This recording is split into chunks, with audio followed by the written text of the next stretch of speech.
Vis ta vie. Bienvenue à toi, appelle-moi Agi.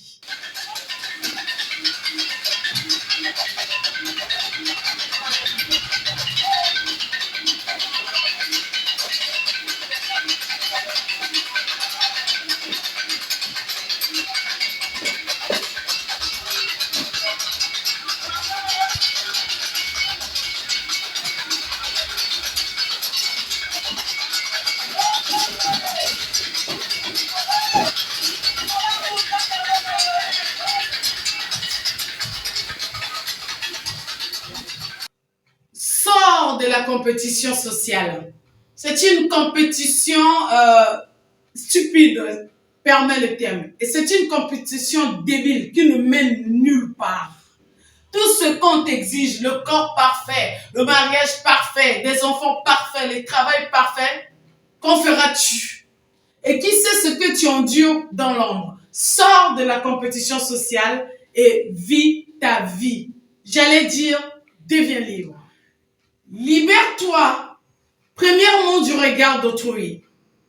Ne perds plus ton temps à réfléchir sur qu'est-ce qu'on dira de moi, qu'est-ce qu'on pensera de moi, parce que sur cette terre, rarement les gens sont reconnus pour ce qu'ils font et pour ce qu'ils sont durant leur vie. Ils ne vont pas t'honorer franchement quand tu es vivant. Tout ce qu'ils te diront, c'est ce qui ne va pas dans ta vie.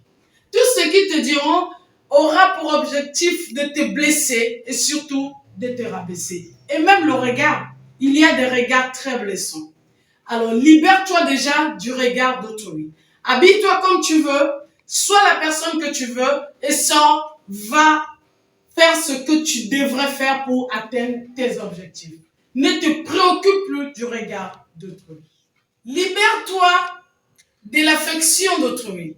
Ne sois plus cette personne quand X ou elle n'est pas là, tu n'as pas envie de manger, tu n'as pas envie de te faire beau ou belle, tu n'as pas envie de sortir, tu n'as même pas envie de parler avec ton interlocuteur parce que tu voudrais que ce soit un tierce qui cependant ne t'accorde pas son précieux temps. S'il te plaît, libère-toi de son affection et donne-toi ta propre affection. Ça fait beaucoup de bien que de savoir que ta bonne humeur dépend de toi, que ton humeur dépend de ton propre pilotage. Oui, c'est très possible, il suffit de l'apprendre.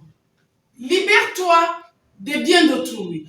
Tous nous sommes nés sous le toit des parents ou des personnes bienveillantes qui ont bien voulu nous accueillir par défaut de l'absence de nos parents.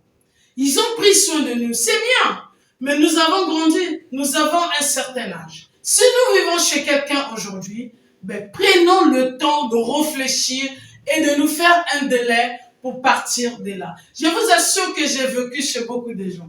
J'ai même dormi dans les salons. J'ai importuné les familles des gens en m'insérant dans le lit de leurs enfants alors qu'ils n'avaient même pas besoin de moi. Mais ce temps-là, voyez-vous, il est passé. Et construire n'est pas miracle. Louer aussi n'est pas miracle. Vous pouvez bien louer pourvu de savoir comment est-ce que vous allez payer la maison d'autrui. Libérez-vous des biens d'autrui, s'il vous plaît. Mais aussi, libérez-vous de l'argent d'autrui. Cela est autant valable aussi pour le travail. Libérez-vous du travail pour lequel, pour être payé, vous devez travailler pour quelqu'un d'autre. Avec le temps, n'hésitez pas à entreprendre. Entreprendre n'est pas intelligent, je vous assure. C'est juste sage et très audacieux. Il faut vraiment avoir de l'audace pour partir. Mais si vous travaillez encore sous tutelle, cela n'est pas un problème. Seulement, l'argent dont vous avez besoin pour éponger vos fins du mois, mais aussi pour oser un peu de liberté, ne doit plus dépendre de quelqu'un d'autre. Toi, femme, si tu me suis, libère-toi de l'argent d'autrui. Sois cette femme qui peut donner de l'argent, compléter de l'argent à son mari, secourir son mari quand il est en difficulté, que de se dire, je suis belle, il n'a qu'à tout faire pour moi. Libère-toi de l'argent d'autrui, deviens libre. Ainsi, vis ta vie, fais ton temps sur terre car ta vie a une durée que toi-même tu ignores, tout comme la mienne. Ose ta vie, libère-toi du regard d'autrui, de l'affection, des biens matériels, de l'argent d'autrui. Deviens libre. La vie est belle que lorsqu'on est réellement libre, en tout et pour tout.